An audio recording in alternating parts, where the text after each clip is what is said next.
Hello, and welcome to Movie of the Year, the only podcast on the internet that has the science and the screaming to determine what is the single greatest movie of any given year. Tonight's episode is a very special episode because this is coming hot off the heels of, we're in the 85 season, and we have declared that the two greatest movies that we have ever watched for this podcast have come out in the last 3 weeks. And tonight we have the Goonies. And Goonies did, inarguably, come out in 1985. And nobody balked when we said it had to be in the Elite Eight.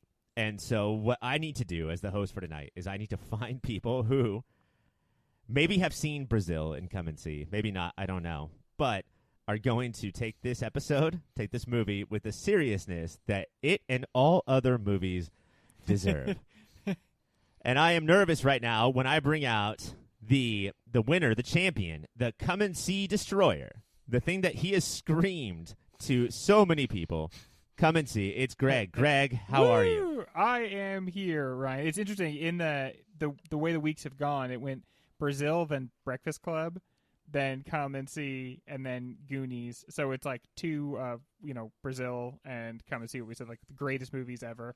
But then two of the most popular movies of 1985. So it throws the show into stark relief about like the different things we call movies. Everything movies can be. And Greg, do you want to? I don't know if we've done this. Do you want to reveal how we came up with the order for the Elite Eight? I believe it is the same order that the letters appear in the alphabet. That is correct. Yeah. Yes, That's the cipher. Like the alphabet decided this is the order. Good on you, alphabet. And then we have Mike. And Mike, before you talk, let me go through this.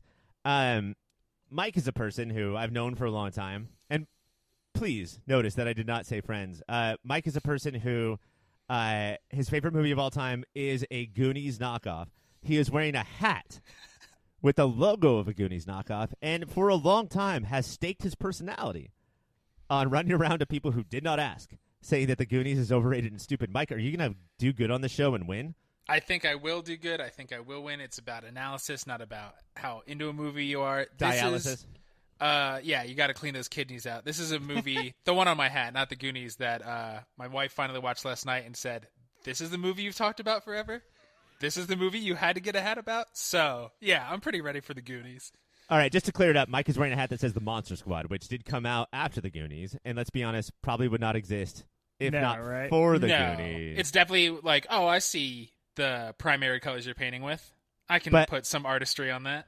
I do think that Mike's wife is dealing last night with a lot of stuff that we're dealing right now, which is, nostalgia. Like, did you watch this when you were the appropriate age? And if so, then you will love it forever, maybe. Or, if not, is it pure and total fucking garbage?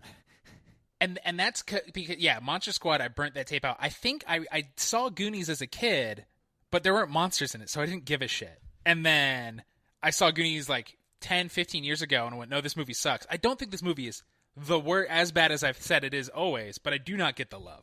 Capitalism is the monster, Mike. Jeez, I thought that was like so clear. I thought the movie couldn't be more clear. It contains a huge monster named capitalism. Yeah, but there's no teeth.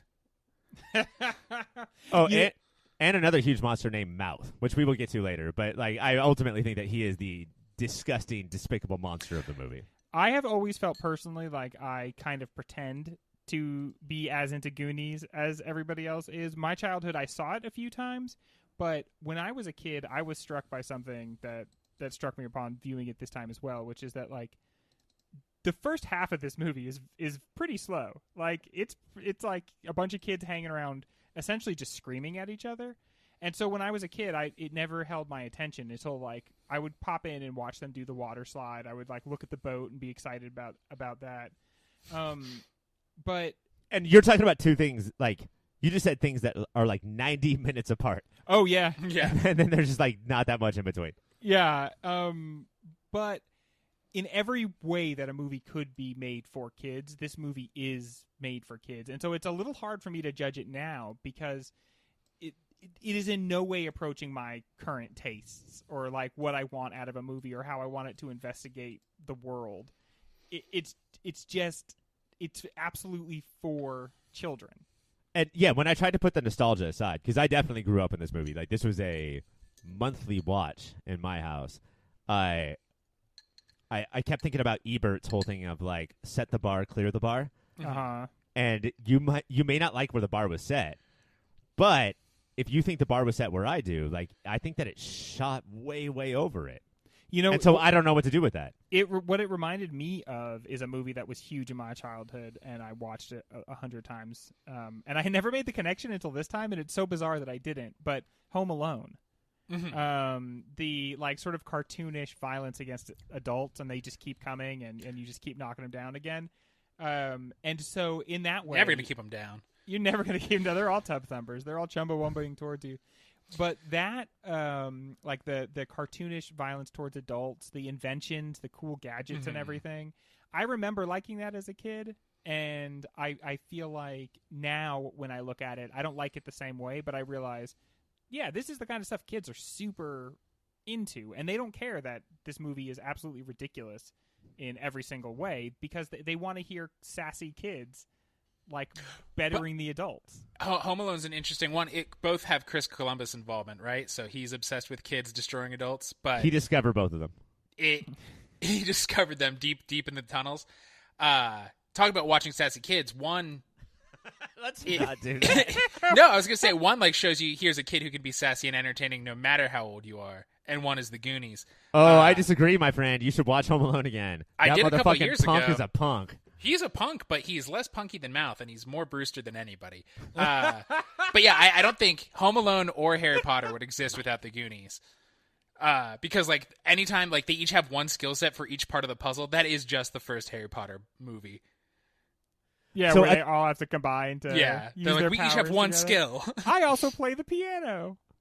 I'm not sure what our job is tonight. I wish I was sure because I have to host this shit. But I think that what we're going to do is we're going to say, look, Brazil and Come and See are in this season. And so this is a different episode, right? First of all, that. Second of all, I'm going to try to put nostalgia aside as a reason for loving it or hating it and then just sort of like maybe explain it. Like, what does the movie do well? Like, what? Yeah. Like, you do have to argue it did stick in the craw of generation after generation. And then, yeah, like, what did it give, what did it open the door for and why? And did it do a good job? And do we wish that it did not? Like, if the Goonies never came out, we wouldn't have the Monster Squad, but we wouldn't have Home Alone. But would the world be better? Like, wouldn't that be better if it just never came out? I don't know, guys. I don't know how this show's going to work, but I'm excited to start it. When we come back, let's get in to the Goonies. In June of 1985, the Goonies came out of nowhere to become one of the biggest hits of the summer, grossing $125 million on a $20 million budget. Based on an idea of Steven Spielberg's and directed by Richard Donner, although it's been debated what roles those two actually had, The Goonies tells the story of poor Oregon white trash whose house or houses are going to be taken away today so the two rich people in the neighborhood could have a golf course. The town or the single house or multiple houses have no choice but to trust a group of kids to find a treasure map, search for treasure, survive a family of gangsters, find the treasure, lose the treasure, hold on to one bag of treasure that has enough rubies or some shit to buy back their homes on the spot. The Goonies became a cult hit and a staple of the mid-'80s in no small part because it combined the slobs versus snobs story that ruled the decade before it and the kids versus adult trope that was about to blow up. Taste buds, I ask you this. The summer of '85 gave us two Spielberg blockbusters, Back to the Future and The Goonies, neither of which he directed. What do they have in common as far as Spielbergian touches go? A lot of flash, a lot of razzle-dazzle, a lot of fun, action-adventure combined with comedy so that you are having a rollicking good time the entire time and you're never thinking.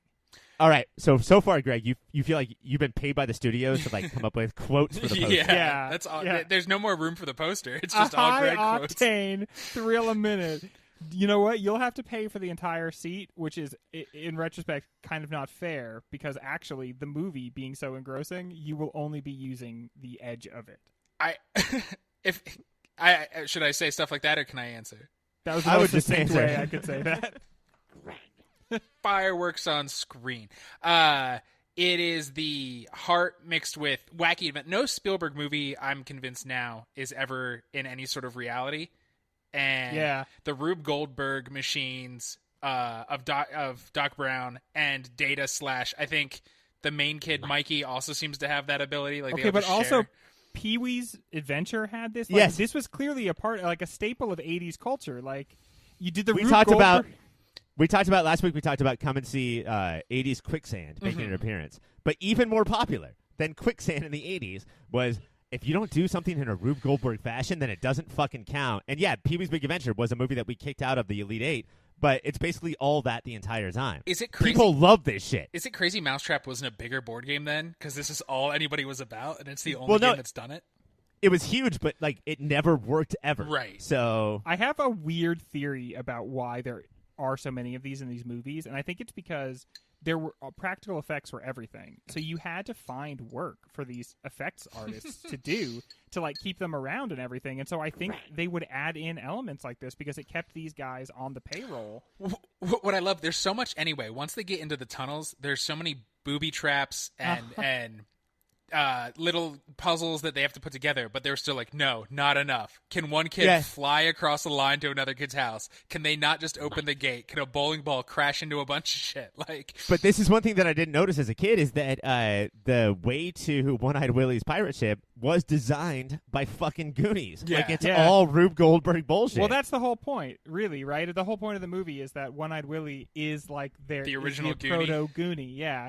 And the whole thing is he's invested in this like Mikey's invested in this contest of intellects against an opponent that he respects. Mm-hmm. And so it's like they're dueling in a way, but really what it is he's one of the Goonies. He's just like them, and he's kind of, honestly, he's the dungeon master. Yeah. And they are playing through his dungeon. And when they win, they feel good about it because it's like he's entered their group then, you know? Right, but what's so interesting is Mikey says that throughout it, and like, but when he's talking to One-Eyed Willie, like, they're all Goonies, but Mikey is the Gooniest of the Goonies because they will we'll even see about make that. They'll that's not an for award, the Mike. award. Shut the fuck up. For like, he's a Goonie even the other Goonies make fun of because he's like, they're like, you're more adventure bullshit, even though they say they like it. And when he's like, One-Eyed Willie was the first of us, he's not talking about how One-Eyed Willie like slaughtered a bunch of people or murdered his own folks. But so maybe that's why we're nervous around Mikey. First of all, I can definitely relate to that because like you can get people like on your page, you know, doing what you want to do until there's the slightest hiccup, and then they will look to you and be like, fuck you, man. How could you ever do that? The other thing too is that Mikey seems all about the Goonies more than the actual goal, where it seems like One-Eyed Willie was very clearly more about the goal, lots and lots of treasure, than the rest of the Goonies, who he just straight up murdered. I do think Mikey realizes, like, this is their last day in town, and he keeps saying, like, no, guys, we could save the town if we do this. He is a smart kid. He's saying, no, guys, if we think about how I'm moving tomorrow, we're all going to mope today. But if I keep saying we have to go on this adventure, all we're going to do is think about this adventure. And so that's Spielbergian is kids do deal with loss. You got to inject that somewhere.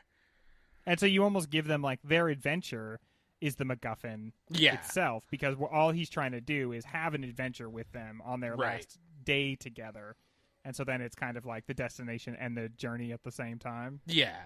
Almost like he's the guy that you need in that movie of like Last Night of High School or whatever, where if he's not there, then we all just sit there and we play Super Smash Brothers. Right. But, you know, like Mikey is the character who leads us on. I heard about this crazy party across town. So when halfway through, they're like, oh, there's a way out. He's like, but here's why we can't go all the way out.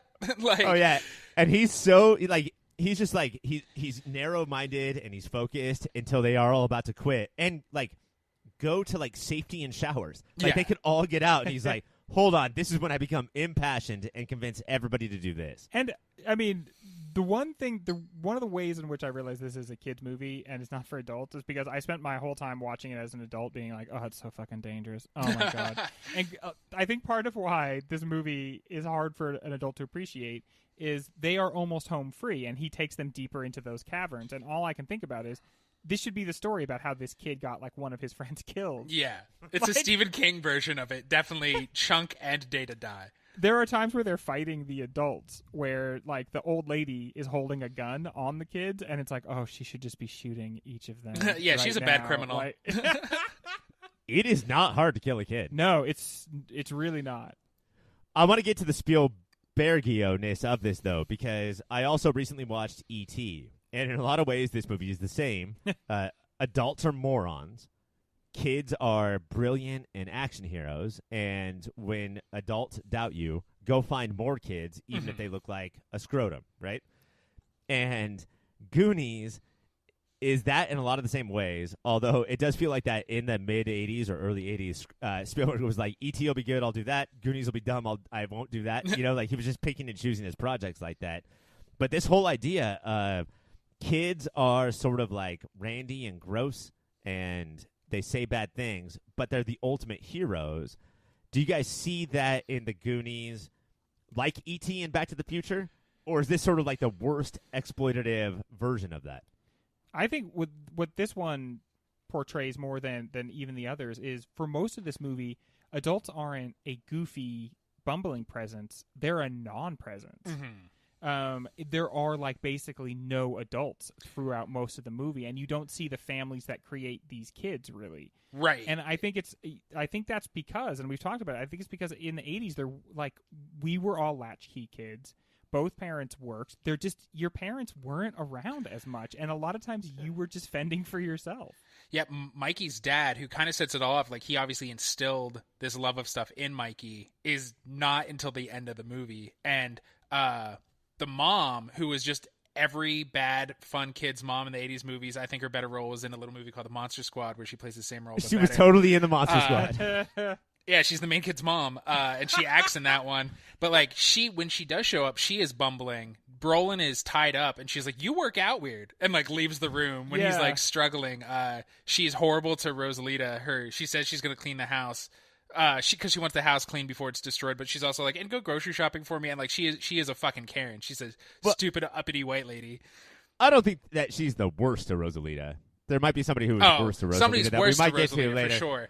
But but you guys are forgetting about other adults. I mean, like Mikey's dad has basically been the star of every cuck porno video I have ever watched in my entire life.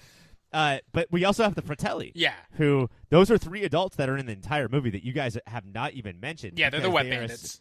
They're essentially Looney Tunes characters. You know, they're essentially, it's not that like, there's like kids versus older people. And, you know, because parents are stupid. And then there's also kids versus what they think adults are, which is, you know, a bunch of Sylvesters and Elmer Fuds. Yeah, but what's interesting is I thought it was interesting that they were a family. And they're a family called the Fratellis. You know, so it's like, they're a family underlined. And because it's a family versus like a found family, right? Mm-hmm. Yeah, and it's where's the actual love? The Goonies actually love each other. The Fratellis all try to kill each other throughout the whole movie. Yeah, they're the Three Stooges. Yeah, I mean, like, there's a lot of things that go between these dudes' legs throughout this movie. And then they get crossed eyes, and they're like, oh, my balls. Do you know what I feel like pretty Spielbergian for a kid's movie is the first scene is a suicide, even if it's fake. The first thing we really see in this movie is the opera singing Fratelli hanging himself in the jail cell, and then there's arson. And this is part of what I wanted to get into, is that it's hard to imagine now, especially because of Pixar, which is like, we make movies for everyone. And I'm not saying that they have suicides or families that get hit in the nuts, but there was a time before 85 where there were movies for 5-year-olds or 40-year-olds. And there was nothing in between. Yeah. You know? And then this movie sort of was like, your kids are going to love this, and you're going to hate that they love this. Even Back to the Future is a movie that only adults are sort of going to get and laugh at, you know? This movie sort of kicked off this whole thing of like, if we can make fucking preteens say the word shit, we're going to make so much money. Which they clearly did a few different times. Yeah, like that's their favorite word. I feel like they got their money's worth in this. The 80s like was a time of really getting your money's worth for all your ratings. You know, you could get like boobs in a PG movie, but they say shit so much for it to be like kids. I'm surprised they got away with. What is this rated? PG? PG, yeah. I don't know if this was pre-PG-13, but like the first word, anytime anything happens to Chunk, he's like, shit. It doesn't matter what it is. It's accurate. That's how kids fucking talk. Right, and that's the thing, in that, like, Richard Donner, the director, did not like the script. He thought it was too gross, but then he got to the set, and watched all these kids hanging out. And he was like, "Oh, this script should be rated R." Like the way that these kids talk to each other, it was all bad words all the time. Well, isn't one of the most famous stories of this is that they didn't want to show the kids the ship until like they had it on film so they could like get their reaction. And the first time they filmed it, the kids just turned around and everyone just said such horrific, like terrible stuff. Like, oh, fuck, look at this fucking boat. This fucking boat's the greatest thing I've ever seen. So they actually had to be like, okay, well, stop. We're filming this. Don't cuss. I watched a ton of deleted scenes, but one thing that I did not watch was that first take. Like, just saying, like, holy fucking shit. Fuck me in the ass. Look at this fucking ship. I feel like a stupid cunt just looking at it. Oh, my dick's so hard. Look at that shit. I'm gonna fucking come. And that's Martha Plimpton. I get why you have to cut, like, you have to leave some scenes on the cutting room floor, but I still think that first take of them would have worked in the middle of the movie. Speaking of that, when we gave the rundown of what happened in the movie, we forgot to mention the octopus. Yes. At some point, there's clearly an octopus in this movie, and they talk about it at the end, but I guess it just didn't make it into the final cut. Guys, you'll never know how bad a movie is until you're watching a movie that you didn't love and then see the scenes that were cut. Yeah. There's a lot of Goonies scenes that don't look great anymore. Look a little dated, look a little cheap. And then you watch them with the octopus, and you're like, oh, man, actually, that movie was a masterpiece. Because if they kept this shit in, like, it's Ed Woodian. Isn't that one theater got that cut, and now since it's apocryphal, everybody who saw it in theaters has convinced themselves they were at that one theater? The way the scene ends is that somebody swims down and puts their cassette player, like the Walkman, into the octopus's beak. And the music is so loud in the 80s that the octopus goes insane and swims away. I love it. It's fucking nuts. Get it up. All right, does it though seem to gel at all, though, that this movie is sort of from the same brain as the guy who made E.T. and Back to the Future? Yeah, I could see him getting railed because it's in the 80s on coke and just coming up with 8 ideas, but they're all variations of kids fight adults. And I like to think of him just absolutely getting fucked, coming up with ideas. But never breaking character. He's just like, he takes a big line, he's like, I want the camera over there. This is what would be best. But yeah, it's clear that he had parental issues, which I think were dealt with very well in E.T., and then he sent Zemeckis and Richard Donner over here. Like, I don't have these fleshed out. You guys go do these. Make these into movies. But yeah, I think it definitely, and watching them, it feels like action figure movies. Mm-hmm. It feels like cool play sets and then cool action figures and just watching somebody run them all around the set. For Goonies, not for Back to the Future. I don't know. Back to the Future, that whole, like, the scene I'm thinking of with Back to the Future is, like, the big lightning strike scene. That's bigger than the movie itself, and really, it's weird that it even exists in the movie. It's like they spend a lot of time with this manufactured crisis of, oh, no, now the cord is unplugged. Like, it doesn't really flow with the rest of the movie. Yeah. It's a big set piece. So that has one thing that doesn't flow, where Goonies is a series of episodes that doesn't flow. Yeah, okay, good point. All right, we're going to take a break, and when we come back, Rushmore.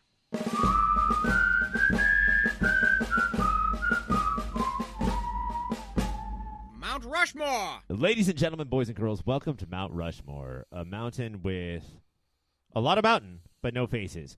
We're in the middle of the 80s, and I feel like that is, if I can remember correctly, the decade of scandals.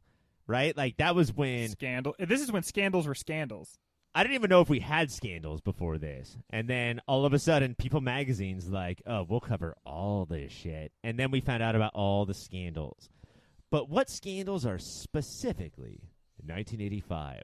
That's what we're going to do tonight, gentlemen. We're going to build a mountain to the scandals of 85. There can only be 4. Mike, you're up. You lost last week, right? Yes. Correct, yes? I thought you meant just Rushmore. I was like, I don't remember Rushmore, but he yes, did. I lost the whole show. Yes, no, the whole show. You did lose the whole show. I did lose the whole show. You were correct there, Ryan. By a good amount, a goodly amount. The Come and See podcast that we did, you got far fewer points. Inarguable. Okay. So you lost. Mike, what is your slam dunk 85 scandal? I'm going to say my slam dunk 85 scandal, because it was a series. I'm going to call it Sean Penn versus the press. In 85, he both threw rocks at British journalists, and then at his own wedding, went inside, grabbed a gun, and started shooting at press helicopters when he was getting married to Madonna. So he was in and out of the tabloids. Let's take the first one first. He threw rocks at the press. Were all of the press girls, and did he have a crush on each one? I don't know. I guess I didn't do that level of research. And then shot at helicopters, trying to get married to Madonna, who he also allegedly tied to a chair and beat the shit out of. That was a couple years later, but yeah, this he is like drug-induced psychosis. I think he's just a dickhead. Yeah, but some of this is like shooting at a helicopter. That's at your wedding. crazy. I mean, I know I went Groomzilla at my wedding, but I don't know if I would do that. Well, in real life, it's not going to work. But in movie life, if you shoot it directly at that tiny propeller that's in the back, you can explode that entire He's thing. probably surprised it did not explode. I like how Mike's wedding, he forces you to listen to him sing a song while he plays guitar. Sean Penn's wedding, he forces you to watch him shoot at helicopters. I would have so much rather been at Sean Penn's wedding. It showed. All right. So I think that Sean Penn in general is what we're going to do, right? Like just the Penn. Yeah, Penn v. Press.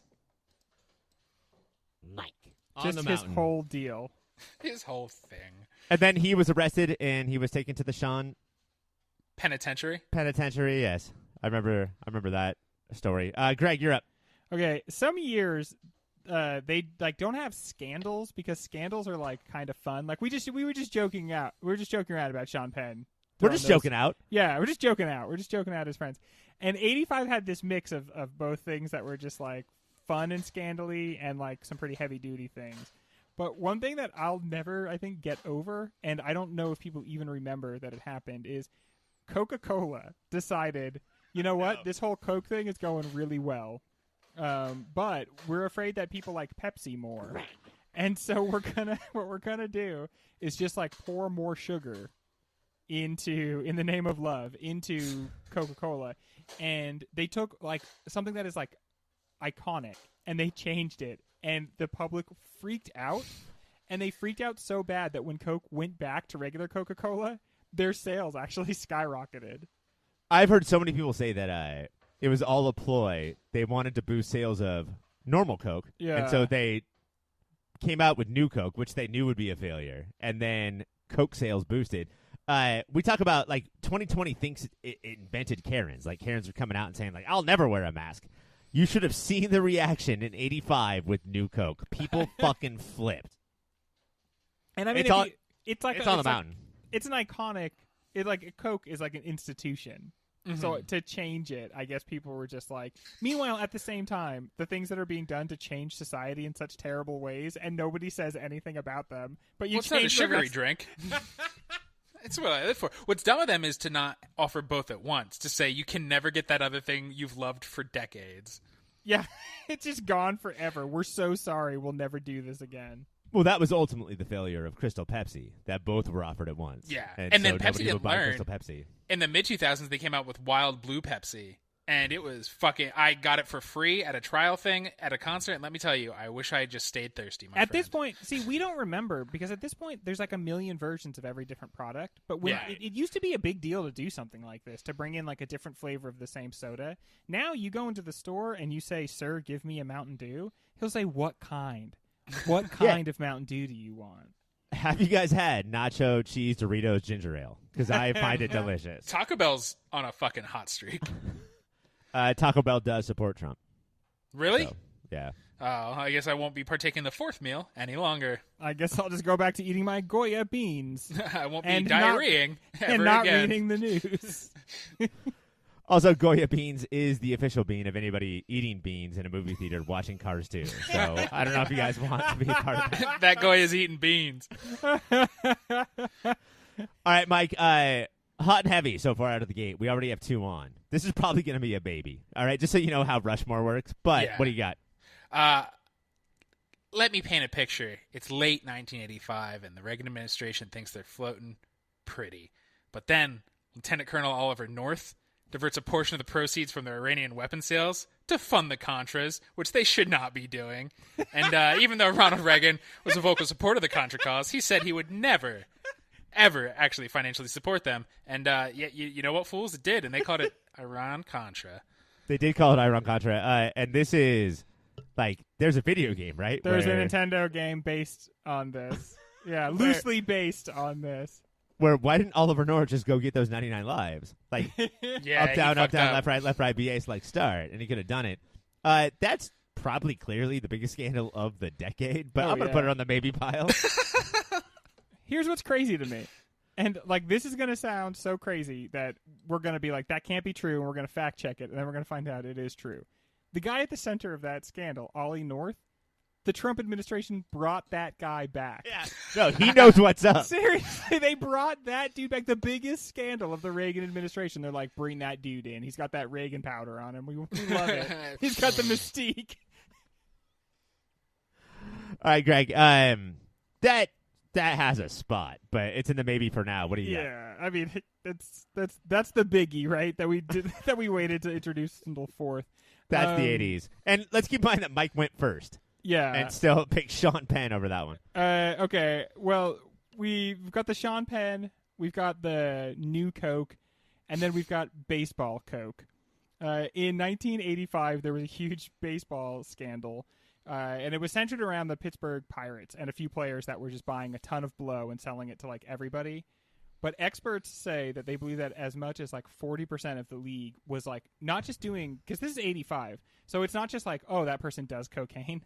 Like, doing cocaine all day, nonstop, before games, during games. And if you remember, in the outfield, we just watched that Michael Jordan documentary. Yes, this is my favorite part of the 10 hours of documentary. And apparently in the, like, 80s, guys were just doing coke non-stop. Like, Michael Jordan goes to a fellow player's room, and there's, like, hookers and blow in there. But yeah, like a whole bunch of guys actually got in trouble in baseball for, like, being cocaine salesmen. And Michael Jordan's so fucking crazy that I don't know whether to laugh at him or believe him when he says, I would spend every night in my room, and then one night out of 100, I walked up to this party room, and they were like, oh, let's give him some blow. And I said, no, thank you. And then he went right back downstairs in part of his documentary. But according to him, everybody was more cocaine than human being at that point. Yeah. And golden years. Frankly, I think we're all lucky that no one said to Michael Jordan, I am better at doing this cocaine than you are. Because if anyone had stepped to him like that, he'd be like, motherfucker. We would have lost him that year. Dude, yeah. All right, that's a good one. So we have Iran-Contra and MLB Coke on the maybe. Mike, what do we got? Let's do one more each. One more each. Okay. I got two that are pretty close. Gate signifies huge scandal, right? Don't do that one. And I can think of nothing bigger. Like, we keep it narrow and America-focused, but I can think of nothing bigger scandalous than 1985's Tuna Gate. The Canadian political scandal involving large quantities of tuna that had been declared unfit for human consumption, but the Minister of Fisheries and Oceans, John Fraser, still sold them to the public just so he could make a buck or two. Tuna Gate. Did you guys notice that Supermarket Sweep is on Netflix? I watched the first episode, and one of the contestants says, like, Paul Newman shit, what do you make? I'm going to say, Paul Newman's rigatoni sauce. And that is definitely wrong, because that's not a thing. And then the person next to her says, oh, I think I can get this. Paul Newman's rigatoni sauce. I still love the word rigatoni. I still love that. Because, like, do you guys think that the only thing that, what are rigatoni noodles? Are they big? Are they small? Little wheels. Little wheels. And they have the red sauce, but the thing that they're missing is tuna, right? Yeah. Oh, yeah, definitely. So let's get some rigatoni up in here. Mike, that's not going on. Greg, what do you got? Okay, so I just have to say, these are not the ones that I'm doing, but this is the year Bob Knight threw that chair, and that's kind of a big story. I don't know if you guys knew this or not, but 85 planes were crashing like every 2 weeks. including like the biggest plane crash in the history of plane crashes where 520 people died. Planes were absolutely falling from the sky. But, and this is not a fun one, this is one of the most scandalous things that ever happened in Philadelphia, where Mike is from. Wait, that's my thing. Shit. There was like a black liberation group that holed up in a house, and Philly could not get them out of the house, and so they flew a helicopter over. The police flew a helicopter over this this house and dropped a bomb. That was 85? That was 85, yeah. So yeah, they bombed like a block. The bombing of Move, and the resulting explosion and fire destroyed like 60 blocks or something like that. The police bombed from the air a group, and it's a little bit germane to now where we have like these paramilitary groups in Portland like just going and scooping people up and everything. This is the advanced military tactics that we saw like... That's not true. That's Greg's point. Yeah, that one's hard to beat. 60 blocks, you said. What about when maybe Austria not? Maybe 60. That sounds like an exaggeration. It didn't blow up 60 blocks, but like. What if it's 16? Even if it's 16, that's what I think it is. I think I know I'm a little liberal, but I don't think the police should blow up a block in a city. Let's see. Actually, I have the link here, so I can actually look at how much damage it did, because I don't want to go crazy. But it was a ton of damage. It killed like 16 people. I have the mountain. Do you guys want to get anything off your chest before we move on? No, yeah. I'm done. We all remember the diethylene glycol wine scandal from Austria, where they started putting antifreeze in their wines to make them sweeter and more like late harvest wines. That was crazy. Both this and the Tunagate thing are crazy, though, because they are both so blatant. Like, yeah. The Tunagate one, that guy was just selling rancid tuna. You're obviously going to get caught doing that because people are going to take that tuna and then eat it. Like, you're not going to get away with that. That's not a good I didn't plan. ask them what they were going to do. Is that on me? All right, so your Mount Rushmore for 85 scandals are as follows. Sean Penn, his entire year. New Coke, the Philly Police, and Oliver North. That is your mountain. When we come back, we're going to get back into the Goonies. Well, that is very, very funny.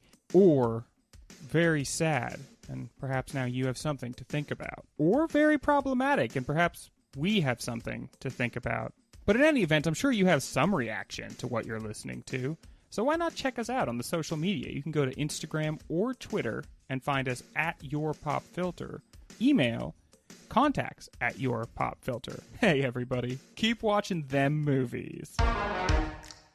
Spirited Away, Princess Mononoke, Peter Pan, Labyrinth, Alice in Wonderland, The Goonies.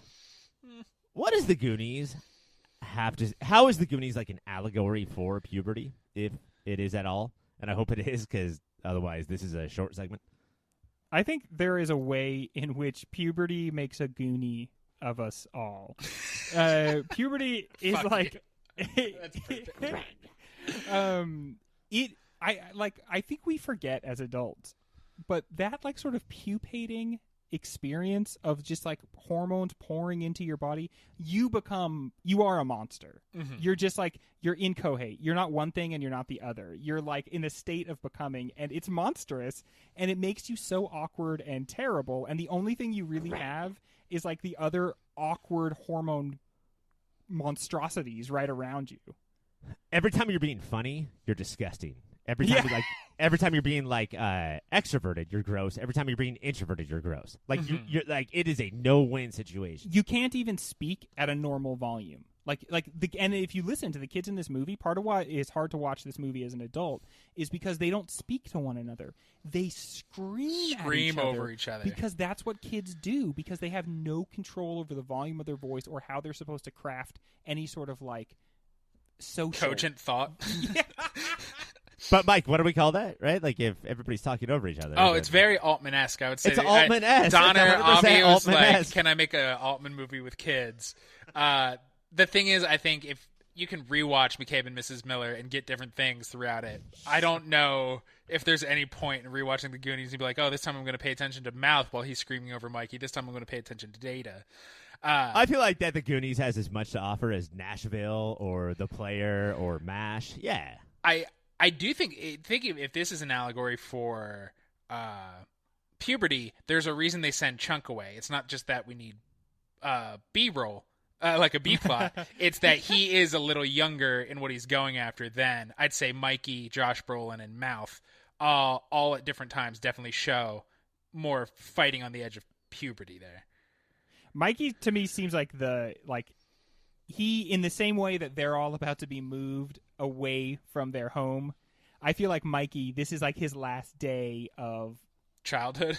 Yeah, like, I mean, he himself is being moved away from being a kid into being an adult, and we see it happen, whether we feel comfortable with how it happens or not. When he's tricked sort of into kissing Andy. When he is tricked, and this nice little 80s weird sort of like you got to kiss a woman under fraudulent circumstances. I think that's an important point though, because Mikey is in the middle. Like he is the one who convinces Mouth and Data and Chunk to be a little bit older than they are, and Brand and Andy and Steph to be a little bit younger than they are. You know, like everybody come to me, and then we can have this adventure. Which is why, like, I think the internet is rampant with theories of this is a solo Mikey adventure. Like they all died.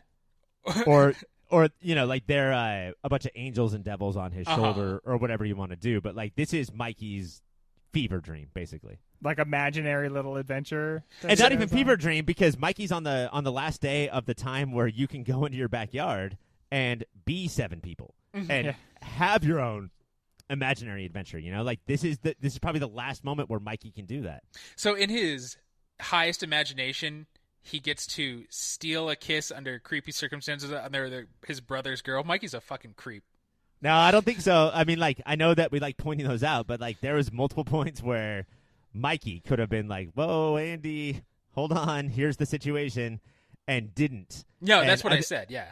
And I think this is the first time where it's understandable and not totally disgusting. Oh no, yeah, it's a little. If on that scene, if we're gonna blame anybody, it's Martha Plimpton and Brand. Josh Brolin are the two who orchestrate that accidentally or not. But Martha Plimpton definitely fully knows what's going on. It's just like, I'm going to laugh, which is a good friend.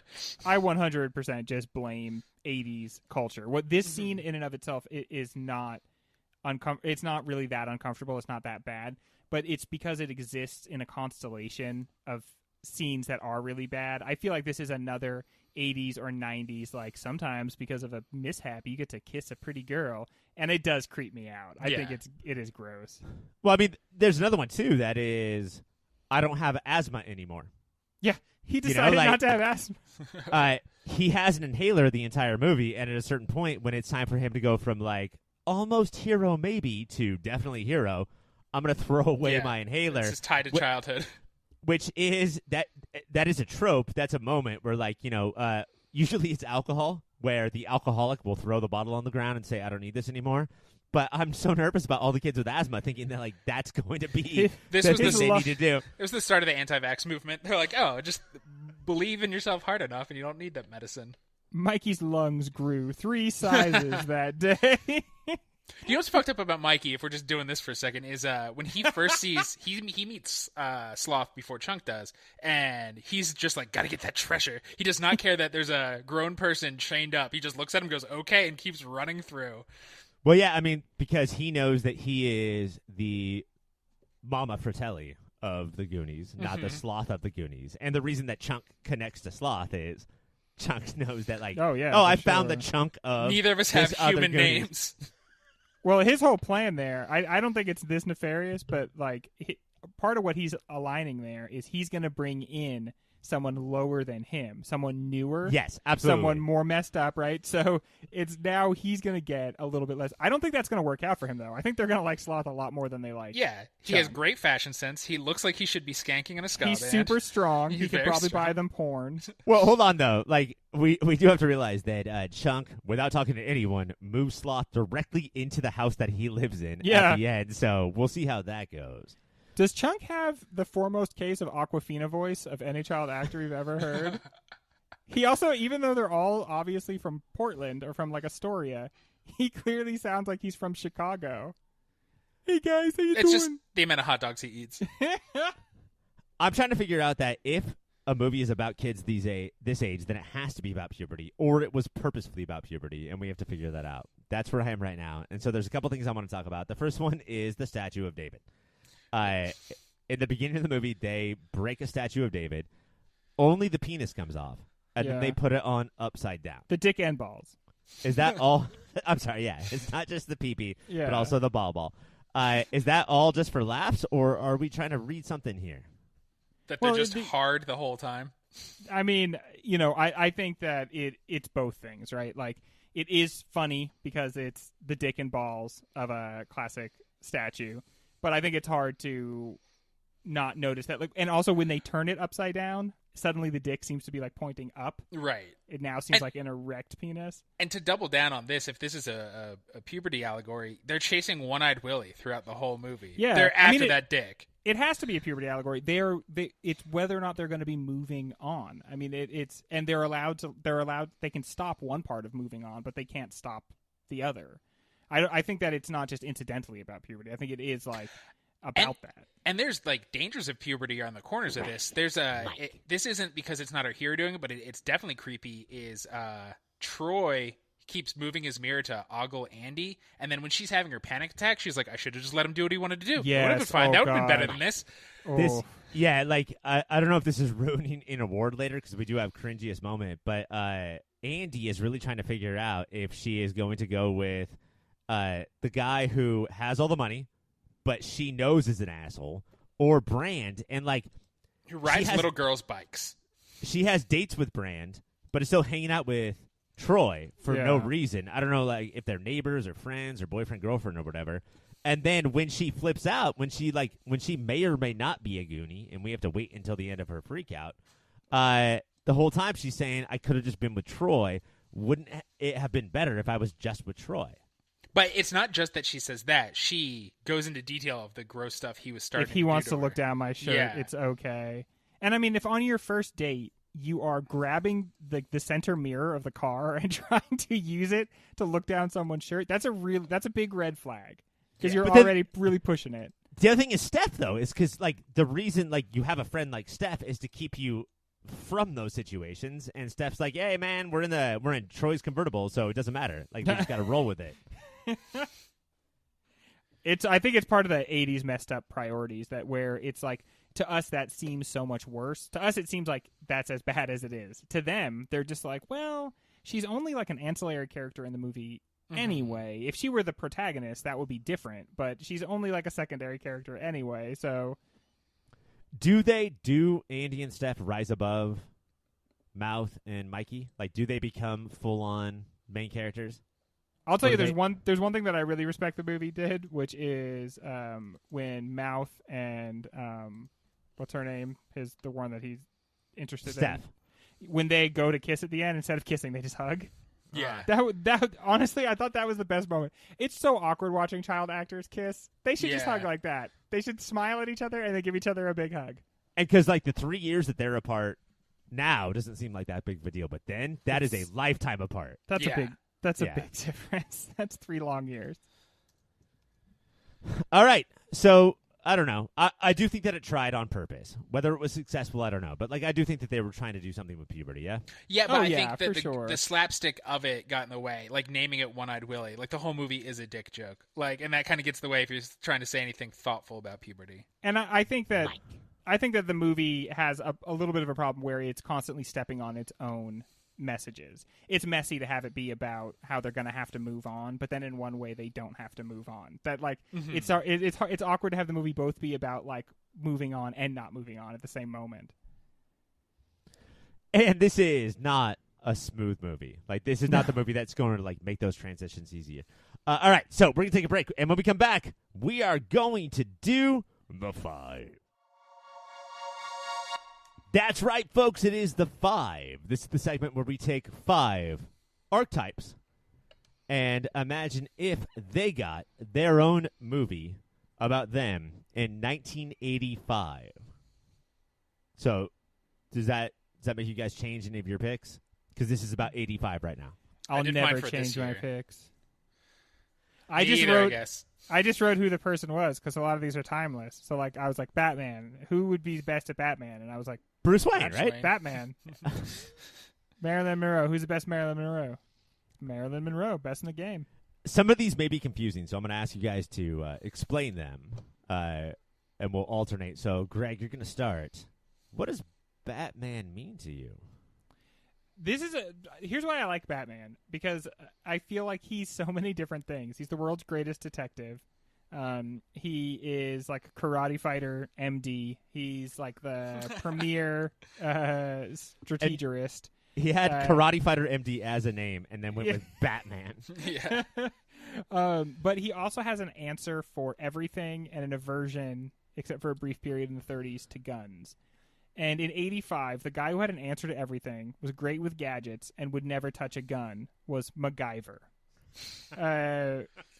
MacGyver one time touched a gun, and he used it to just like as a wrench. He like took the bullets out of it and took the revolving part out of it, and then he just used it as a wrench. But it was just like no matter what situation MacGyver got into, he's like, "Give me a paperclip and some toothpaste," and that's the Batman does that. He's the guy with gadgets as well. A lot of these superhero archetypes, like, do you go with Clark Kent or Superman, Bruce Wayne or Batman, Peter Parker or Spider-Man? And Greg, you went with both, and it's borderline impossible to beat. But I'm going to go to Mike now, and we'll see what happens. I think so. Like the Batman before this was Adam West Camp Batman. There obviously needed to be a retaliation. So in '89 we got Tim Burton's like weird twisted Batman. Would you guys be stoked? Would you guys be stoked if your parents sent you to Camp Batman? Hell yeah! I assume you learn all the stuff he learns. Maybe you spend a week in a pit. That's fine. But I think Batman has to have a strong jawline. In '85, they were starting to be about youth culture. He has to be like a little psychologically messed up. And I think Rob Lowe would be a fucking phenomenal. He was a sex pot. Batman is a sex pot. And I think the young Brat Pack's version of Batman, Brat Pack Batman, would have been great. Bratman. Yeah. But, you know. Yeah, no, it is clear who you decided you wanted to win this show early on. Was that clear? Mike, you're going to go first with this next one. Explain to me what Marilyn Monroe means across all generations. It is this like a vivacious sex symbol that also can be innocent at times, cannot be innocent. It for all good or ill, depending on who's watching her, throws what it means to be a woman at her. Okay, I still think this is sort of Rob Lowe, but what do you think? Oh, it's Rob Lowe. It's I think 85 for who it is, especially because she purposely lived it. It's Madonna, man. Yeah, Madonna has had many different iterations, and it seemed like in 85 she was leaning very heavily into the Marilyn Monroe version. This is also my answer. And I think there's a lot of things too, like the Britney Spears that would happen, 15 years later of do you get what you're doing? Who put you? Did you decide this, or did somebody put you up to this? But I'm not sure how I should feel about it because I feel weird when I feel hot about it. All right, but yeah, so we'll give that to Mike. Mike. Greg, yes. Wonder Woman. What is Wonder Woman through the ages? Sort of out of time hero, honorable and always wants to do the right thing, but not of this world, of a different world and a sheltered life. And just heroic, can battle with the best of them, but very virtuous. And I'm going with Brigitte Nielsen in Red Sonja, a movie that I thought was attached to the Conan the Barbarian universe, but then poking around on the internet, I've got the feeling that it's just actually that Arnold Schwarzenegger is in the movie Red Sonja, and I got confused. But he's not Conan? But he's not Conan. He plays like Lord Calidor or something. Kindergarten Cop? It's Lord not Calidor, Kindergarten Cop. But Brigitte Nielsen is statuesque and still beautiful, and she reads as legitimately like a fierce warrior. Like, this is a woman who, if you hand her a sword, you wouldn't want to fuck with her. And then because of by virtue of the fact that she is from a different country, has that sort of that foreigner presence. So it comes from a different land and is like a statuesque warrior. That was one of the things that was missing in a movie that Mike and I just reviewed called The Old Guard on the Superhero Show, where Charlize Theron is this immortal warrior, but no matter what time she's in, she's always like, whoa, what is up right now? Like, this is so crazy with the war and shit. I have to say, this violence is not tubular, my bros. Timeless. Who's your 85 Wonder Woman? My 85 Wonder, I think a big part of Wonder Woman's personality also is intimidating to men while being attractive. Love it. I think for 85, And the broad shoulder it's Kathleen Turner, man. She is, in 85, is a cut-up, and she's scary as hell in the best way possible. What? Coming hot off the heels of Romancing the Stone and Jewel of the Nile. So in those movies, she was sort of like, she was like this husky broad, but like could sort of like figure it out. Yeah. But was also damsel in distress. You think that she could pull it all together and just like be the warrior? Yeah, this is no damsel, no distress. All Wonder Woman, baby. So All maybe you're the one who's distressed. I'm still going to give it to Brigitte Nielsen. Mike, what is the Universal Annie Hall? Hats, mostly. I think hats have a big part to do with it. Can you pull off a hat? Do you have short hair that fits What about a nicely under vest? the hat? A vest for sure, hat-vest combo. And each of these quirky hats fashion. say Annie Hall on the hat? Yeah. Quirky fashion sense. Like it's like proto-hipster, right? It's smart and knowledgeable, but not necessarily intimidating intellectually. So if we were doing like 93 right now, it's just Blossom, right? You're just It's Blossom. describing Blossom. All right, who is your 85 Annie Hall? I think Molly Ringwald would crush as Annie Hall in 85. Why? I think, one, she's proven in her movie she looks great in hats. Her hair color is very similar to Annie Hall's. She could rock the fashion sense and make it not look like a costume very easily. And I think she can do the back and forth in the 85 versions of back and forth that Annie Hall brings. But yeah, I do like it too because it's not typical hot girl. Like Right. Molly Ringwald is not the Marilyn Monroe of Yeah. 85. Like she's weird and she's quirky and you don't know what she's going to say. She's And going to dance weird. Because she doesn't know how to dance and she's really asking you, please don't make her dance. But she's not going to like default to that like breathy, sexy trope, Greg, what do you think for Annie Hall? I think there's an element of a little bit more openness to Annie Hall than Molly Ringwald has. I'm going for Sarah Jessica Parker. Kind of like quick talking, New Yorker, charming, a lot of energy, a lot of openness, maybe like kind of saying the wrong thing at the wrong time, but meaning what she says. And she was in, what was it? Girls Don't Cry, or no, wait, that's terrible. Girls Just Wanna Have Fun. Cyndi Lauper, yeah, let's go back to Cyndi Lauper. And Greg, you have an older sister. Was this movie? Oh my God, my sister my sister loves Sarah Jessica Parker. I think that she wishes that like she had been born Sarah Jessica Parker, and so I have like that inherited love of her. She almost feels like another one of my sisters, So yeah, and it was because of the movie Girls Just Want to Have Fun. Like she watched it so much when I was a kid. Both great, but I do think that because we have no, we haven't done any SJP for this season, I'm going to give it to Mike. And then your final one is Jimmy Stewart. Greg. Yeah. What does this mean? What does it mean to be like a Jimmy Stewart? I think it means that you are intelligent and your heart's in the right place, but you're kind of bumbling. You don't quite say it the right way. You kind of are falling all over yourself. The performance of a lot of your lines is a little bit stuttery, and that gives it like a real down-home charm. And for me, that all adds up to Michael J. Fox, giving you like a real sweet, a real down-home vibe, but at the same time clever, but never quite like saying things exactly the right way, so that his cleverness is something the audience experiences more than the other people in the universe of his movie experience. Mike, like, shut up. Yeah, but like, what are you gonna do after that?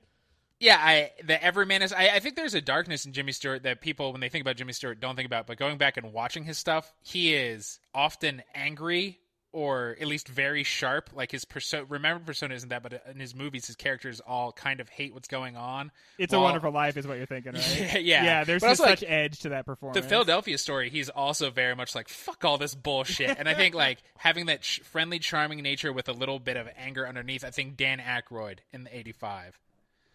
Was Philadelphia Story the one where he was a cop that bombed an entire neighborhood? Mm-hmm. Yeah, that's where they got the idea.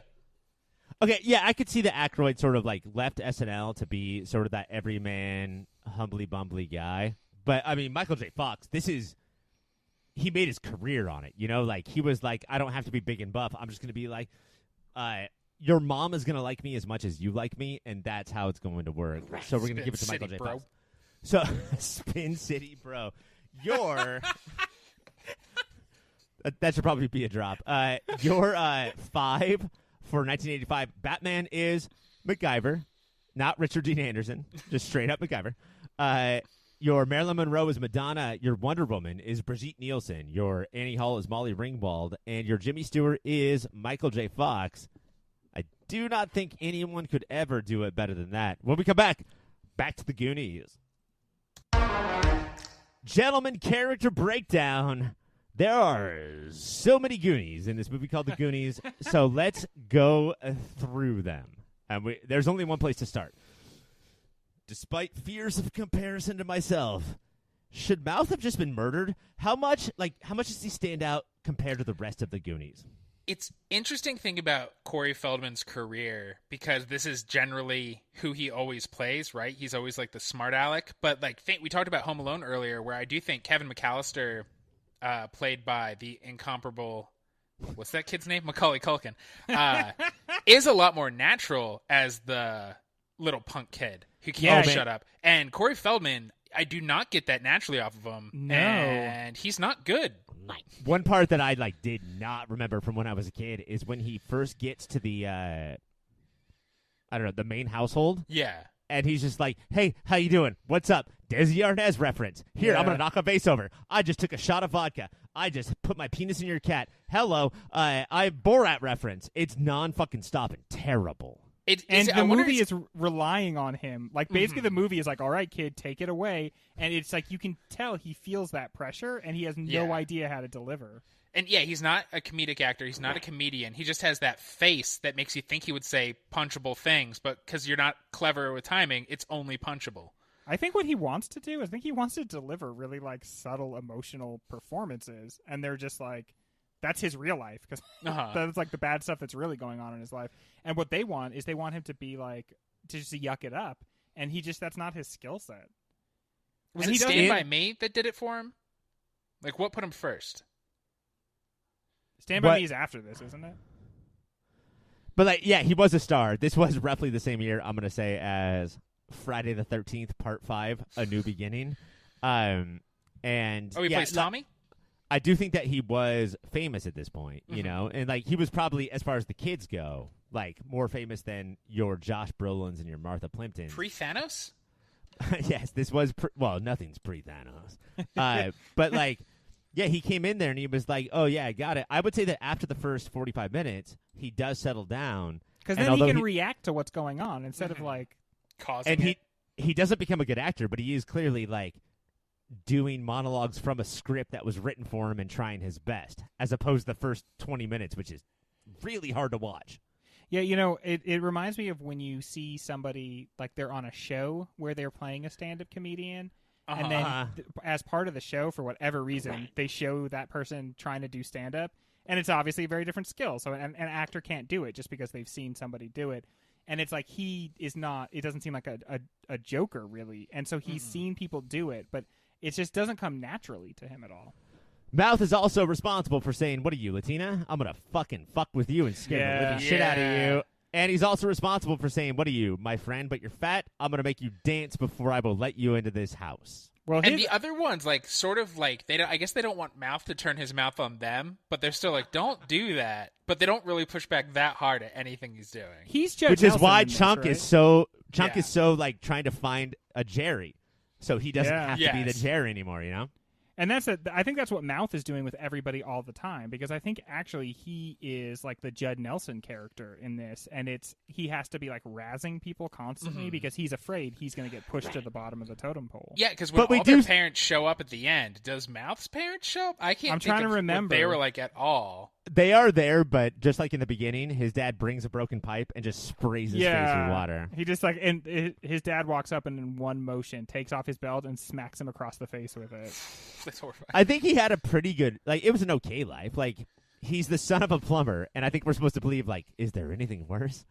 Yeah, it's so funny. It's weird how when you're an adult and you hear that somebody's a plumber and you're like, man, that's like really good hours and that's a good union. Like, oh man, the retirement. You can't tell me that somebody is like a heating and air conditioning specialist and not have me go like, damn, that's awesome. Kids may not want it. Sweet. Yeah, maybe kids don't want it, but dude, that's fucking good work.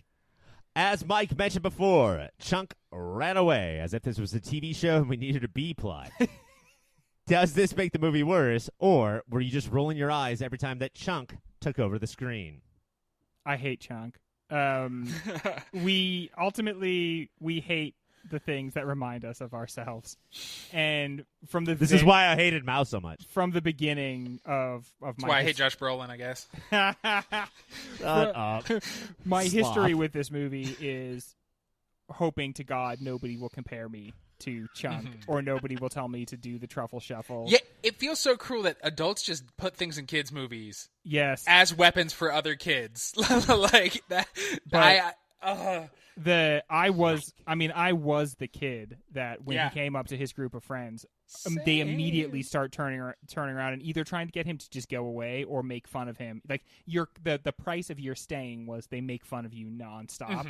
And so like and instead of then, but that doesn't make me feel pity for him. I instead what I feel is a hatred for him.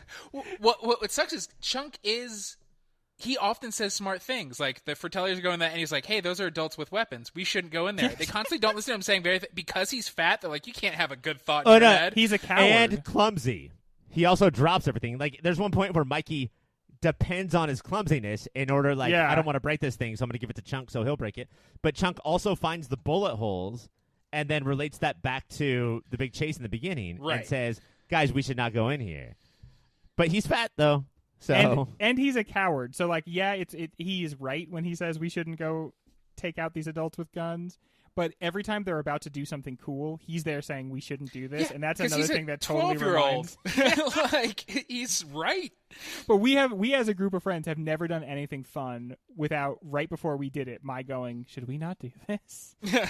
Oh my God, he's the Chunk. The other thing too, I realized about this movie is that it's definitely a TBS movie for me because this was like the second or third time maybe I've seen the first 5 minutes in the hundreds of times I've watched this movie. Yeah, and the little intros to all the characters are very interesting, including Chunk, where he sees a car chase going on, and if you weren't sure that he was fat, he's going to smear pizza and like strawberry shake all over him.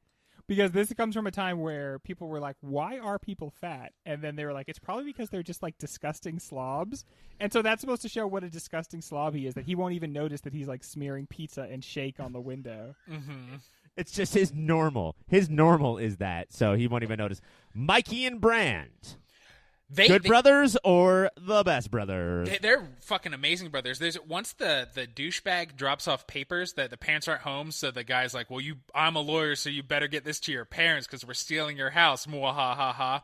They just share like they've been at each other's throats a little, and then they just like hug, and they're like, life sucks. We're going to get through it. See, it's a very sweet moment. I feel like we only get like either brothers where the older brother is just a real big dickhead, or brothers where they love each other.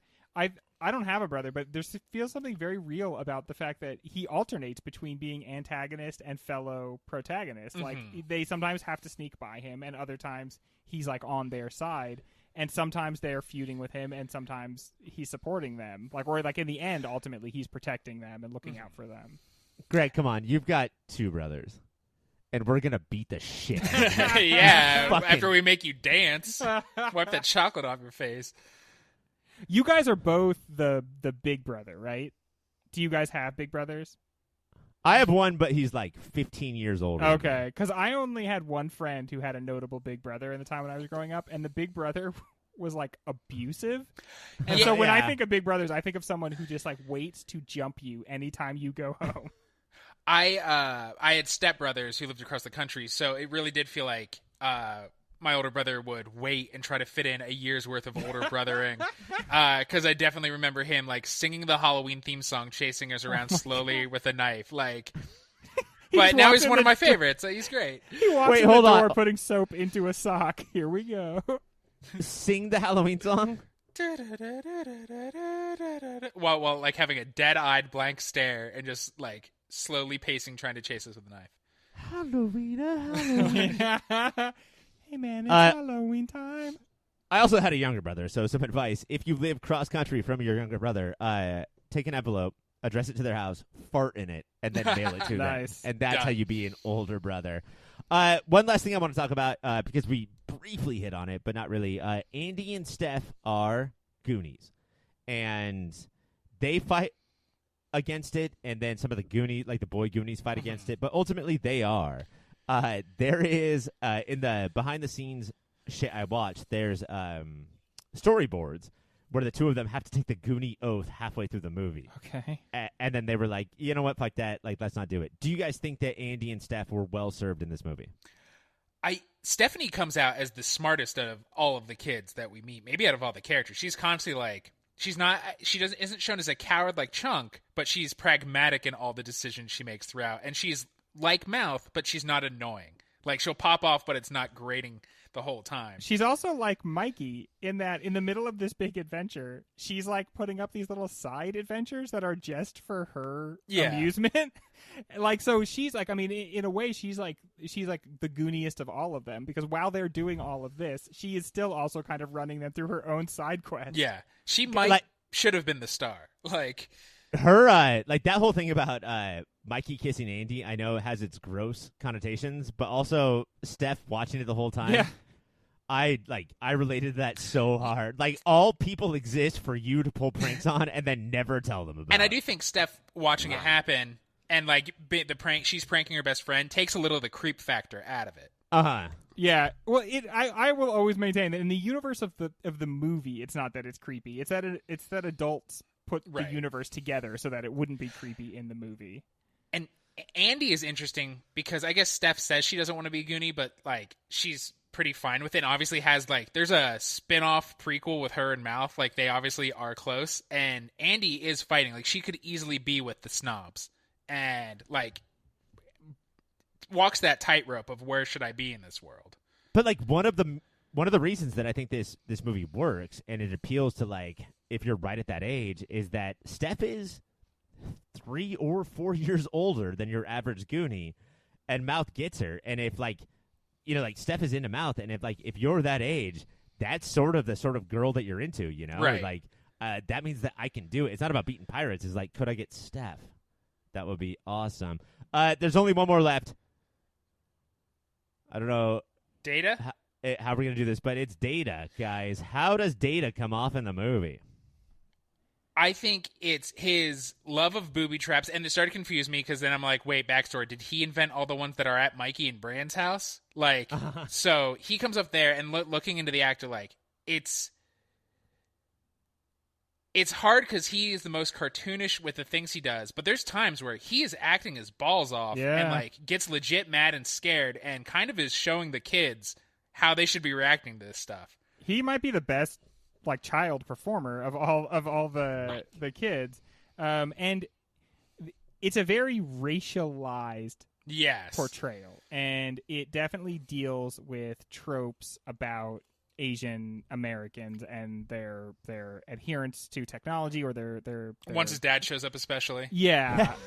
But I feel like even with that, and so sort of baked into the character is a lot of that racism. It, for the most part, I think it does manage to, like, steer clear of getting too gross. I was surprised how steer clear, because, and it really feels like, again, if we watch the prequel, Chunk shows up, so that's where Mouth directs everything at. I'm so glad that Mouth didn't turn his mouthiness on Data.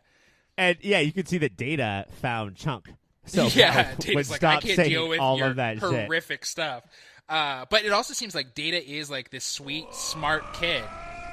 And so nobody, like, everybody sort of picks on each other, and at most they go, "Oh, Data!" Or like he's like fun because he's gonna invent cool shit that works. Also, yeah, he's gonna be fucking rich, like, so they should be nice to Data. Take us with you, Data.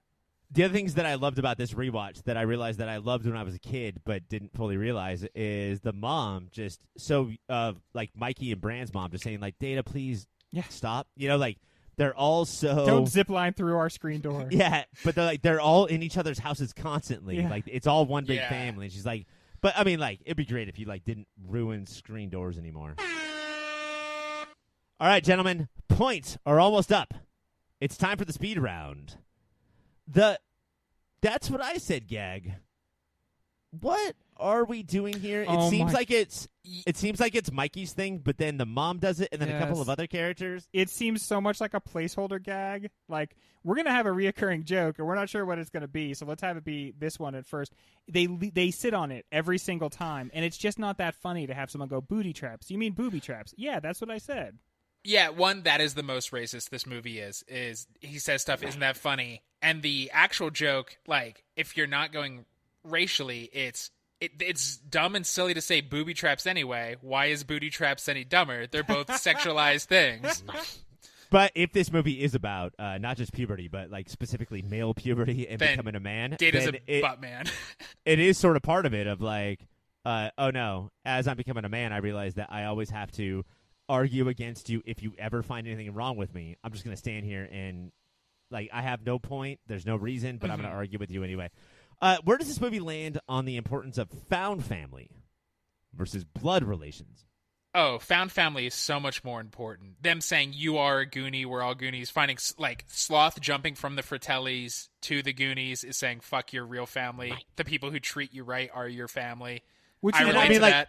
Sloth was going to do that already, but he definitely decides after Mama Fratelli was like, I'm so sorry that I kicked the living shit out of you your entire life. Yeah, that I did not remember that the reason Sloth is she did that to him as a baby. One thing I think that complicates the message of the movie, and this is just what happens at several different times in this movie, is to have all their parents suddenly show up right at the end and then be so, for the most part, so loving and so caring. I thought that kind of watered down the message of, like, your real family is these people who you, like, draw to yourself, your found family. One, if they didn't do that, it would be much darker and you'd have to figure out what is really wrong with their families. And two, it does, like, this is how it feels to be a kid. Your parents have jobs and they're busy and there's things, there's stuff above your pay grade as a kid. So you think your parents suck. And you don't see all the things they are doing for you. So this is what it feels like you're and you lost think alone that all if the you time. just disappeared, they wouldn't even bother to look for you. But the second you do disappear, they, like, stop going to their jobs. And, But, like, I think that's the most Spielbergian touch, though, is that, like, we think it is like, oh my God, a pirate ship. But I think what it really is especially early in his career, it's your parents are either doing stuff that you don't care about or specifically not caring about you. And all of the movies that he made in these first, like, 10 years of his career, whether he directed or produced or had the idea for or whatever, is like, no, you have to go out and do it. Otherwise, it will never happen. You know, like, your parents care about different things, and what they care about is not important. That's the Spielberg thing. And you can see it in Back to the Future, which is not, again, directed by him. Is it me, or do these Goonies have a lot of freaking rules? Yeah, there's like 8 different times in the movie where they're like, they reference like that this is something Goonies say, or what do we say about. It's like, what do we not say? This is a real big, language police. They never show you like the codified rules, but it's, you know, in the beginning of the movie, you think that these are just friends that happen to have a nickname. By the end of it, you're like, oh no, this is like a little army. and that is such the outcast kids. You have so much time to think. It's like why we get into D&D as nerds. Like I like rules. I like it's okay. I don't understand your normal rules, so we make our own here. Like, and you better fucking follow through. Throughout the movie, the kids, we went over this a little bit, but let's get into it now. Throughout the movie, the kids talk over each other. Is this to show how a group of kids actually talk, or is this just messy chaos and poor filmmaking? I think it's because I honestly, it's definitely a combination of both, but I think in part it's to show us that a group of kids is almost like an organism unto itself, and that it has its own sound, and it's not just the sound of 5 children; it's the sound of a group of 5 children. And this movie, cacophony. And this movie captures that. And when you're a kid, it doesn't sound so terrible, but when you're an adult, it sounds like it's like the worst sound. It's so crazy to look up Richard Donner stories about Goonies because there's so many that are like, this is the best experience he's ever had, and he loved making this movie. And I think that's all hindsight. And then during it, he was just like, he wanted to murder all of them. Like they're not just playing the character. Like they're all fucking young little pieces of shit, and he could not wrangle them. And it's about kids that pop off, and they just popped off nonstop. Right, yeah. Some movies are about acting, some about costumes, others are based around stellar special effects. The Goonies is a movie about amazing sets. Are they as epic as you remember from your childhood? This is the best set I've ever seen in my entire life. Like 80s, I've been going off about like the magic or like the effects, the costumes and everything. The magic that goes into these fucking sets, dude. This set is immense. I know they use trick photography to make the boat look bigger than it really was, but still, that soundstage has like a water slide on it and then a huge tank of water that also holds a pirate ship. That's nuts, dude. Yeah. It was actually smaller. The pirate ship was so big. They had to use trick photography to make it look teeny tiny. But we just like now, I mean, that would be like a bunch of people standing on green cubes in front of a big green wall. And no matter how cool you made the picture on that wall look, it would kind of look like that. And instead, this is like, that's a place. That cavern with that boat, that's a place, and they were hanging out in it. And there's a point where it doesn't really feel like it. Like, it looks like a screenshot from like 1956's Peter Pan until they all climb on it, and then you're like, oh no, that fucking pirate pitch is right there. Yeah, you can see that they're using forced perspective, and so it causes the ship to look like a little painted. But it's a ship, dude. You get up on it. And when they do stuff like, you feel that why the green cube sucks, you feel the weight of rocks falling. You feel the weight of them falling through stuff because they are. And also going back to the puberty thing, like once they get on and then off that ship, it's done. Like they start kissing. You can see like hair sprouting out everywhere. Like they are ready to go to be adults. It's the relationship. Oh shit. We probably have to end it there. When we come back, let's hand out some awards. May I have the envelope, please? Ladies and gentlemen, boys and girls, welcome to the Gooners, the award show that is specifically for the movie The Goonies. I forgot, as host, to look up if it got nominated for any Academy Awards. What do you guys think? No. I'm going to say no. Set design, maybe. Not even sets? What about production pirate ships? design? Best pirate ship. We're going to start with an award that I like to call the Gooniest, because that is the name of the award. Mike, who's the Gooniest? So, there are a lot. I thought it might have been the Gooniest moment. I didn't realize this was a character.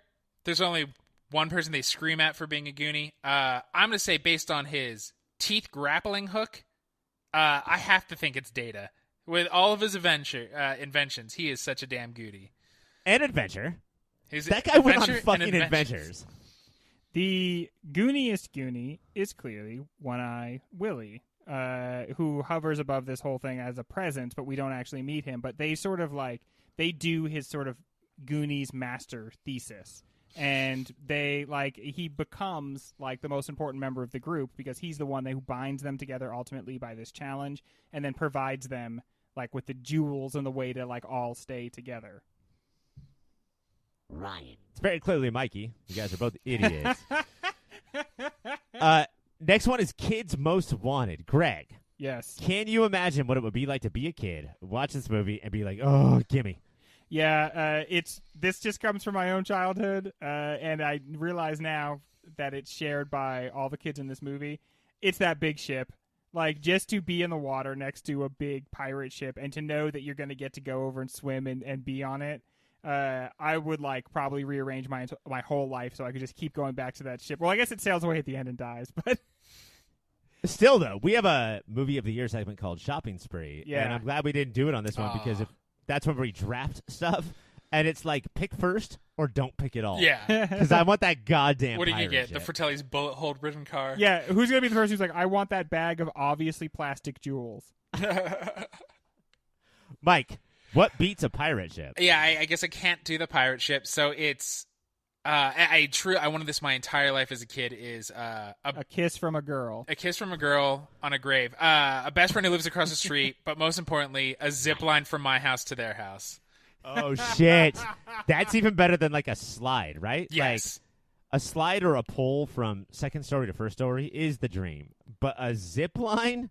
And he's putting his life on the line every single time he does it? I get this sense from watching the movie this time that Mikey and Data are actually like best friends. That the two of them are like the closest and that they have like almost... Do you see, anytime the four of them are walking, Data and Mikey are arm in arm. Yeah, and that's why they're both into inventions and contraptions and everything. It's never said, but I feel like it's pretty clear over the course of the movie that they're like best buds. Mike. That's, you'd think it'd be pirate ship, but it's zipline. The next one is cringiest moment. We've talked about a bunch. But like, I will say that like we've talked about a bunch in sort of an okay way. Like, I don't know if this movie was like overly offensive.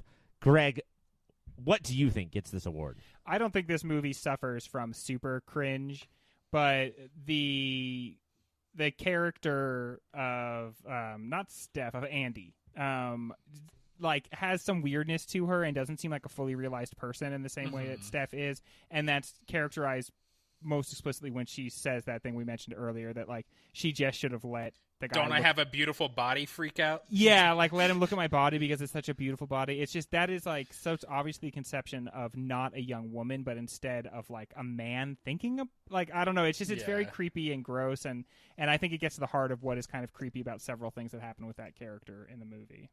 You're watching it and you think like, I don't know, I think this movie's doing okay, and then that meltdown's like, oh man, this is like, how many girls think this? You gave how many it girls all think back. that, like, yeah, taking them all back. Mike? Mine, if I cannot do that one, there's a moment, so there's a lot of moments of look how fat Chunk is. But I'm going to say where he knows they are murderers, knows they have weapons, and is trying to escape because his friends all abandoned him, and then stops trying to escape because he sees ice cream and is so into ice cream that he doesn't notice the corpse and then gets locked in the freezer there. They have Mississippi mud, Mike.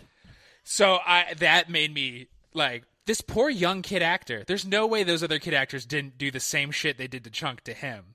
Yeah. And also, let's keep in mind that Chunk is movie fat. There's so many other kids who are far more a beast than this kid. He's got a couple of extra pounds. Yeah. And that's part of what I went through when I was a kid, is I was fatter than Chunk was. So it's always painful when the fat character is fatter than you, and then they like treat him like he's the most disgusting thing ever.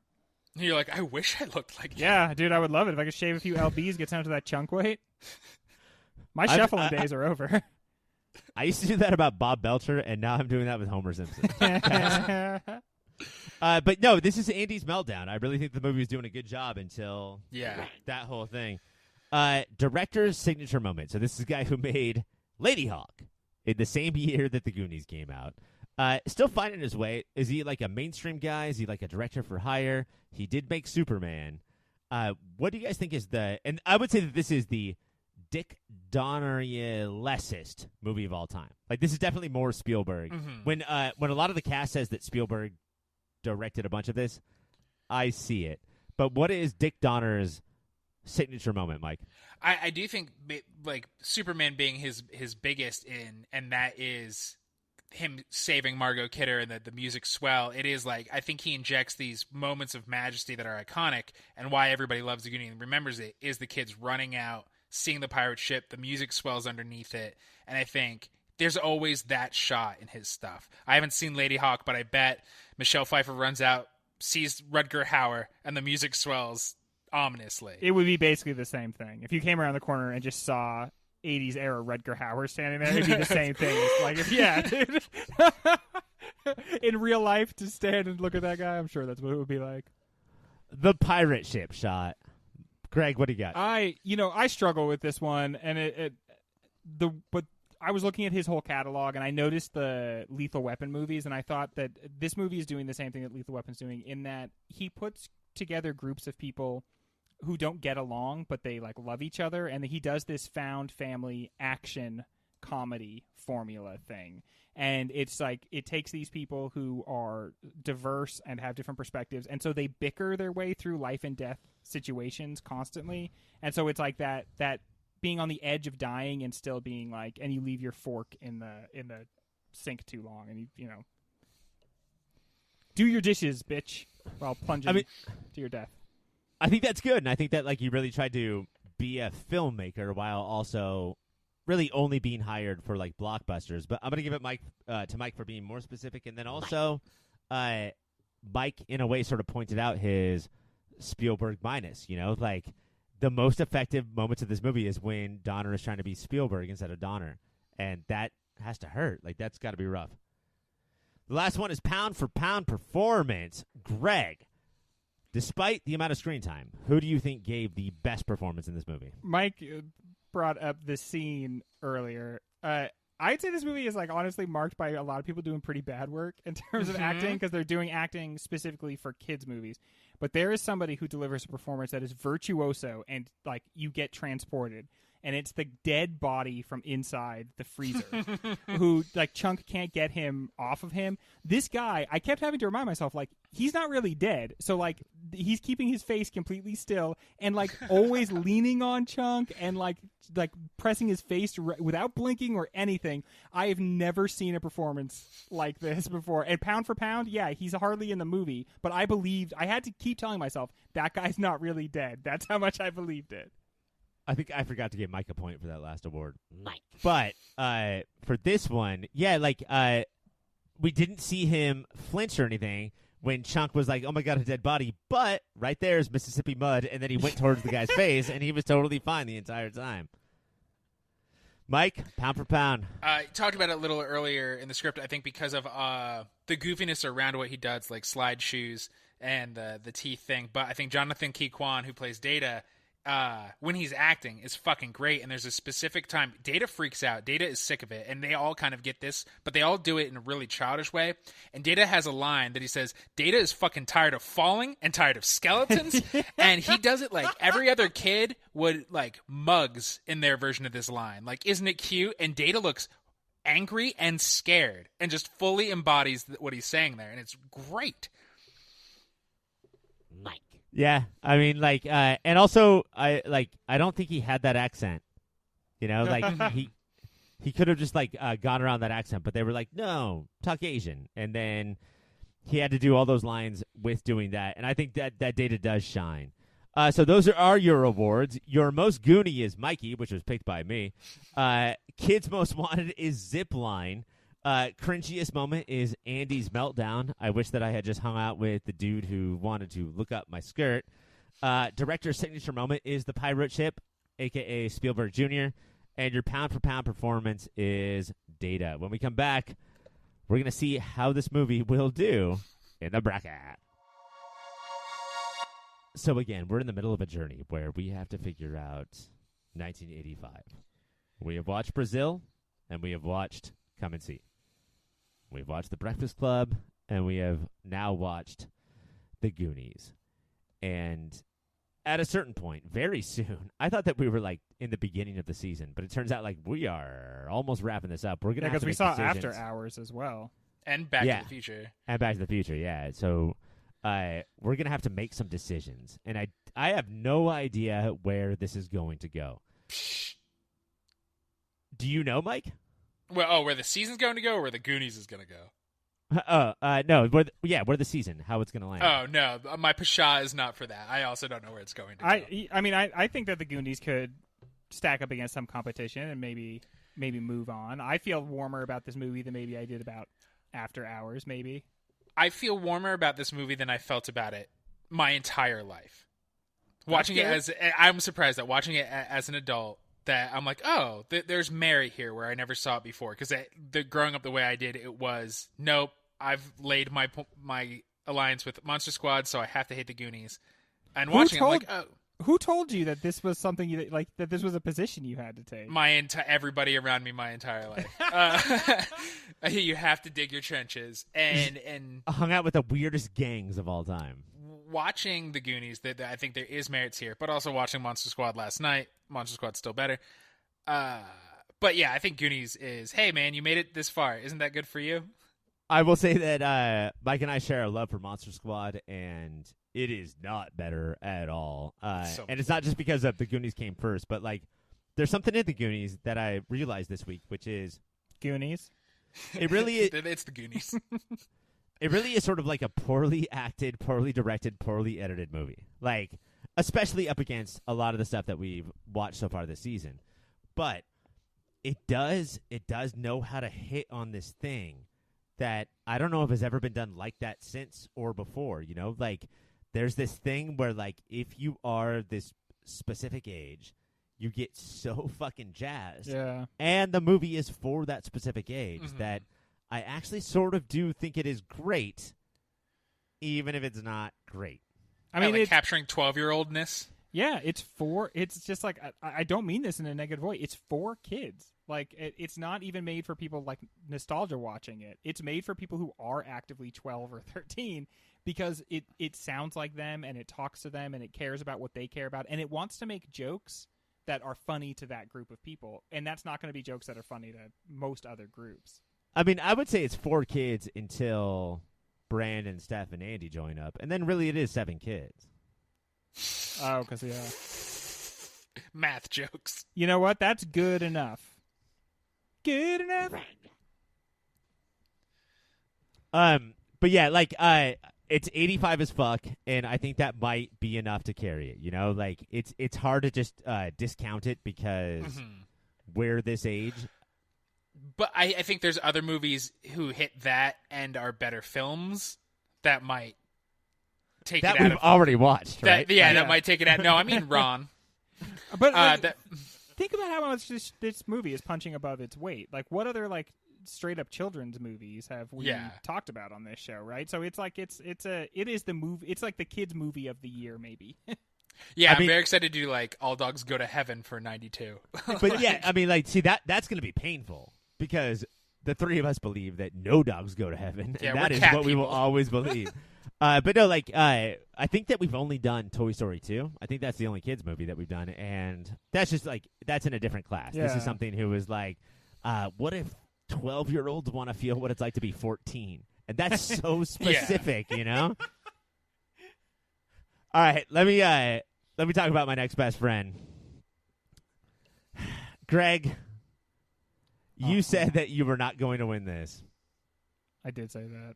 Because you won Brazil, and you won Come and See, and you got 26 points, and I don't know, by you declaring that, does that make you seem like you're better than the Goonies? Because Mike got 27 points and is the victor of this movie. Oh, shit. Even with a last-minute point a second ago for Greg. Yeah, are you counting that last-minute point, Ryan? Yes. I thought Greg was going to... It felt the whole time that Greg was destroying because he liked the movie more than me and Ryan liked the movie, and that's how points are handed out. You know what's weird is Drop Pad has this thing that it says that it's like reg. And you think like, oh, that's a Greg point. But no, he's just saying reg. Yeah, which he does. He does it on the reg. Yeah. and that's for Reginald Bell Johnson, who actually did win. Carl Winslow did win tonight. I don't know. I'm glad that we did it. Yeah. I'm glad that we watched it. I think that it does. I think that it could get out of the first round.